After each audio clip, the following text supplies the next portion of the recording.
China's military poses a serious threat to India. In today's editorial, we are going to talk about India's multi-domain deterrence capability given in the Hindu's editorial section. So come, let's have a look.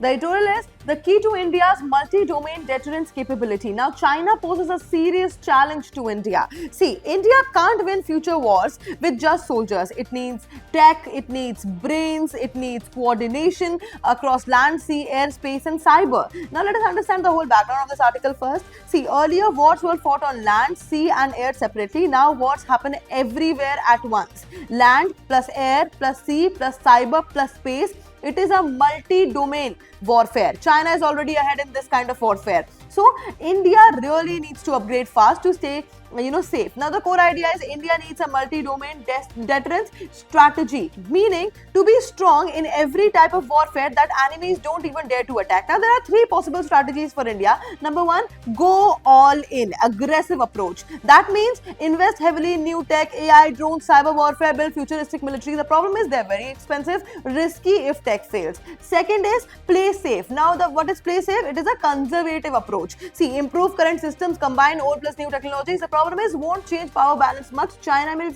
still stay ahead. Third is the middle path, which is the best option for India. Now, keep old systems but slowly build new tech plus strong support systems. This is what the article supports. So, obviously, India is lacking. The key weaknesses are number one, weak defense industry. India depends a lot on imports, can't produce weapons fast during war. Needs self-reliance, which is Atmanirbhar defense. Second is weak enabling of layers. There is a hidden systems that make war effective. For example, intelligence, ISR, communication systems, and cyber and space tech. Also logistics. So, fuel, ammo supply. Without these, even strong weapons are useless. Third is the poor coordination. Army, Navy, Air Force often work separately. They need joint operations. Army, Navy, and Air Force. Then, what should India do? Build strong defense industry, invest in ISR, cyber, space, ISR, cyber, and space, and improve coordination between the forces, which I've already mentioned. Focus on long-term planning, not short-term buys. Spend smart, not just more. So, there are multi-dimensions of this article.